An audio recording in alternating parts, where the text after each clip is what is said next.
and we are live right now. Hello, everyone. Welcome, Friday, and welcome to this week's Spotlight Fridays. I'm really excited about today's chat because we're diving into something that is a big challenge for so many marketers and e-commerce brands right now, and that's about a never-ending demand for ad content. So if you are joining us live, please make sure to drop us an emoji in comments or just say hello because we can't see you, but we can see the comments that you're leaving in the comment section, and we will know that you are joining us live as well. So we'll give it a couple of seconds for everyone to join and say hello, and then we'll dive in. Veena, I am so excited to have you on. I normally start these conversations every Friday, and it goes like this. I've known this person for over 10 years, and we've done a lot of business together, and we've had many meetings and many chats. And I will be the first one to admit that this is the first conversation I'm having on live streaming where I've never met you, not in person, not offline. We actually never even spoke, but we did exchange quite a few emails in the last few weeks. So thank you for reaching out and welcome to Spotlight Fridays. Thank you for having me, Anna. Very excited as well. And this is actually very surprising. We both live in the same city and we've never spoken. We've just exchanged emails, commented on each other's LinkedIn posts. But yes, it's never too late to meet in person as well. And yeah, so very excited to share some things about all things meta creative. I can't wait. This is going to be so exciting because it performance marketing is such a hot topic, and it does create the whole ad creation. It's built a lot of overwhelm for many marketers and content creators as well. So I think I watch you on LinkedIn, the power of LinkedIn, and here we are. And you share so many practical tips, and that is literally very practical and quick to implement as well. And I think you're very generous with your knowledge too. So yes, I happen to stumble across your very practical posts, which I like. I like the direct style of communication, which is this is great. And we got in touch, and you agreed to be featured on Spotlight Friday. So let's go. Tell us a little bit about what you do. And I run an e-commerce growth agency in Melbourne, Australia, and we work with brands that are anywhere between, a million to say 15, 20 million. And we do for them performance marketing, branding, also marketing consulting, as well as the entire e-commerce funnel. So that's what I do in a nutshell, especially for fashion, beauty, and lifestyle brands. And that's why there's this entire thing about creative all the time. So every time I speak to any new brand or existing brands as well, they are always telling me, how do I produce so much content? How do I just get to the next stage of content creation? Because somewhere, some dude on LinkedIn or Twitter told them that you need to have 100 creative per week to test. And I don't know where that number came up from and why everyone wants to test 100 creative per week without really getting into the depth of who it's coming from, which brand is doing it, and why they are doing it. So, yeah, that's a biggest challenge I feel a lot of brands are facing right now. 100 is a great number, but I also don't know where it came from. So it's good that you are unpacking this for us, where the focus should be, not on that number, but actually your approach to it. Yeah, so something. Okay, now what happens is someone posts on LinkedIn or Twitter, download this resource and how to create, you need 100 creative. So if a brand that is, say, doing a 50 million or a 60, 70, 80 million per annum and has an ad spend to complement that, they will be able to do 100 creative or maybe more per month, per week, whatever the way they are testing, because they have the resources. And unfortunately, smaller brands that we typically work with between, doing a million plus or 10 million or 20, even 20 million, they don't have the resources. They don't have five graphic designers or five video content creators sitting in their offices, churning out creative left, right, and center and testing it every single day. So, my first of all, I would like to tell anyone who's within that bracket, please stop listening to this advice. And a lot of feathers will be ruffled today. So, let's not listen to this advice. Let's just follow what is relevant to our brand and let's get practical about things. Let's see what really makes sense to our business. And that's where this entire strategy came up, because every single day our clients would just message us, slack us, or call us and say, but XYZ brand is testing 100 creative a week or 200 creative a month. And I'm like, hang on, why are they doing it? How much is their ad spend? We don't know. How much is your ad spend? Maybe $10,000, maybe $20,000, or maybe $5,000 a month. So can you really afford to test 100 creative with an ad spend of 20,000 or $40,000 a month? You can't, because that means none of your creative really gets that visibility. And just because someone else is doing and following this, how can you just fall into the trap and do it? So very simply, we just broke it down for brands. And it's a very simple process to come to think of it. It's so simple that sometimes you would say, like, really, that's it?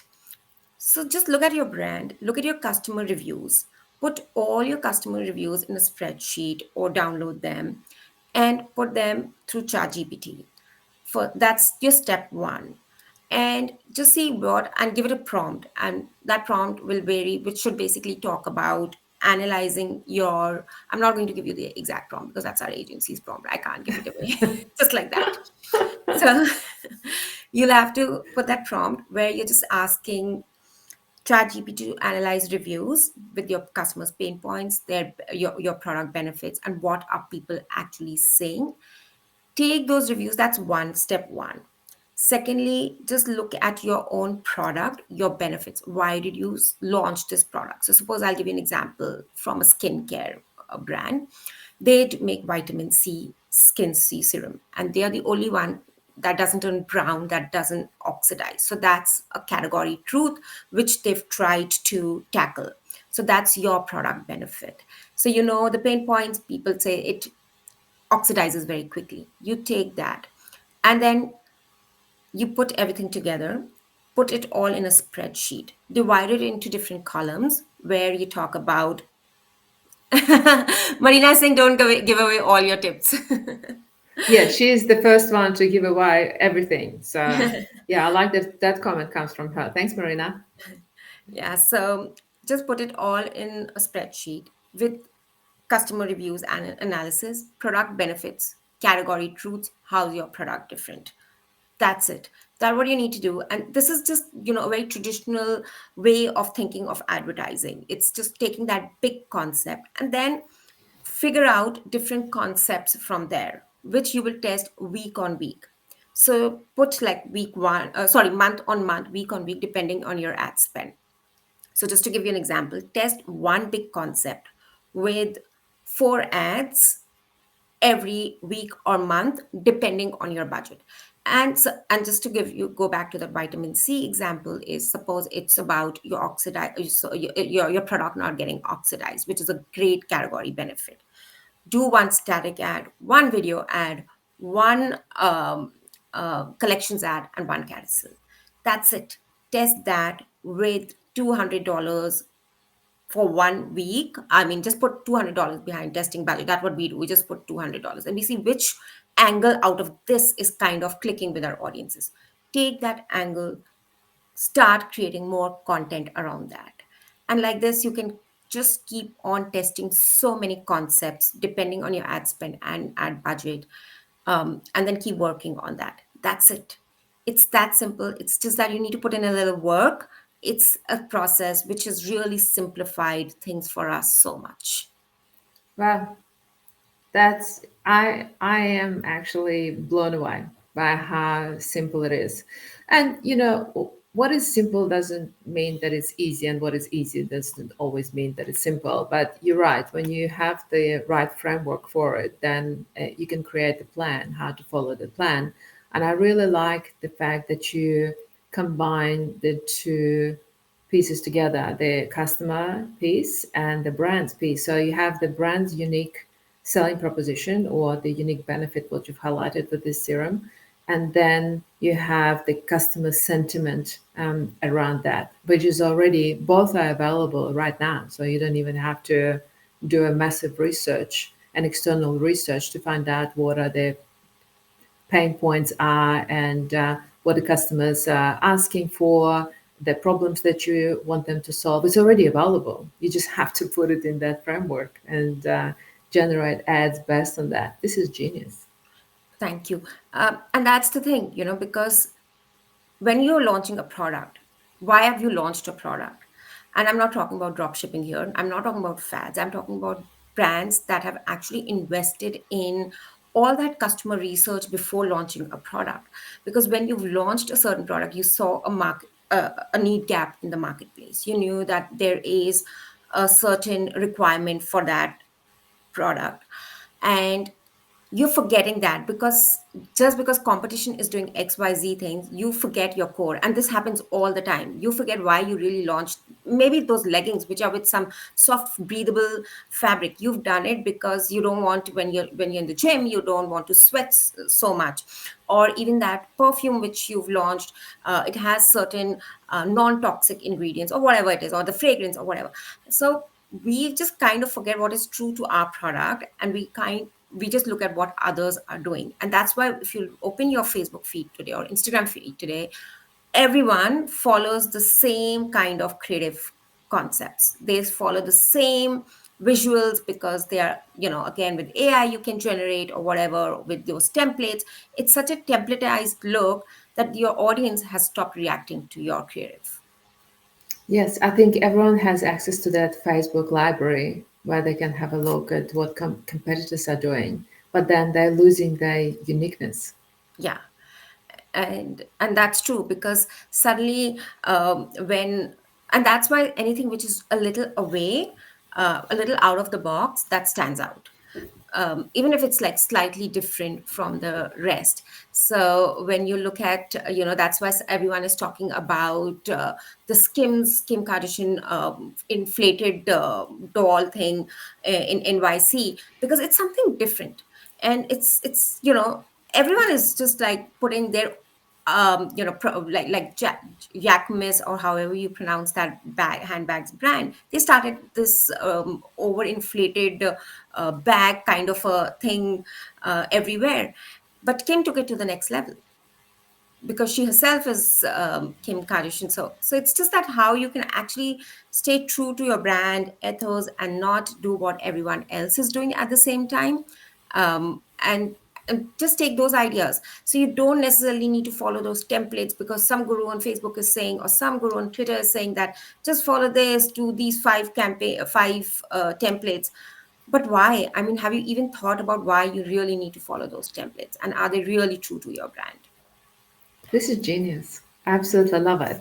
You know, I followed your posts on LinkedIn, and I saw that you're a big fan of customized landing pages. I think you mentioned the stat somewhere that 80% of brands sending they direct their ads to home pages or to PDP pages, but you suggesting that they should build customized pages. And now I understand why, because of the uniqueness of those that add content.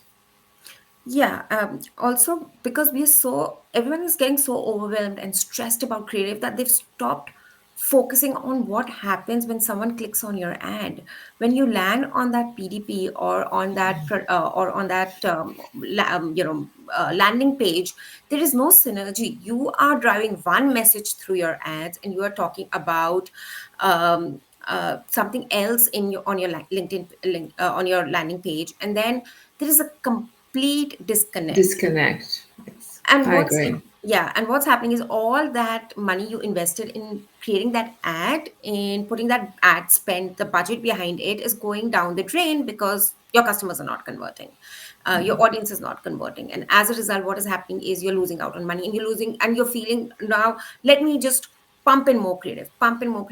And that's looking at just one side of the puzzle. You have to look at in totality. You'll have to see what your creative idea is. Does it make sense to your audience? Does it resonate with their pain points, aspiration, desires, dreams, whatever your product is? And does your creative talk to them? And secondly, does your landing page talk to them? And then, of course, there are other things like your checkout experience, your product experience, etc., etc. So yeah, so that's where people are investing everything in creative. No one is investing in their landing pages, their post click experience. And it also, as you're saying that, I'm just thinking how much wastage it actually creates. The financial wastage, resource wastage, time. It's so much better to do this in a smarter way. And everything which you've just described is absolutely doable. Yeah, and Running it's 4 ads concurrently, testing it, flip it if it doesn't work. yeah, if it doesn't work, switch it off in 48 hours, or let it have some budget. And that's the best thing, Anna. Sometimes what happens is we audit ad accounts. We will see in one ad set they'll have like 20 ads and $100 behind it. None of your ads get visibility, and you forget that you've spent hours creating or getting someone in your team or your agency create those ads for you, those 20 ads, all with a different concept, all just like all over the place. There is no logic because you've just taken those templates and done everything together, and then that's where the overwhelm starts. At, oh my goodness, I'm testing so much but I'm not seeing the results. But why are you not seeing the results? Just try and see what are you really testing. So it's one thing to say I'm doing something, and it's another thing about doing it properly. This is brilliant. Veena, I'm blown away. I wasn't expecting that, and I'm very grateful that I actually replied to your DM to me on LinkedIn. And it's been so educational because every single brand on the planet goes through it, and everyone will can take these actionable tips and implement it right now. So I am sure that all the marketers and content creators and e-commerce people that join us live or will be watching a replay, they can learn a lot from this very short conversation, but very much to the point. And that's the whole idea about Spotlight Fridays, that we want to get to the point quicker. And you just nailed it for us. You've done an amazing job. Thank you. I'm very Thanks. grateful for this chat. And thanks for everyone who have joined us now and will watch this replay with some popcorn later. I appreciate you. Thank you. Have a great weekend, everyone. Thanks, Anna.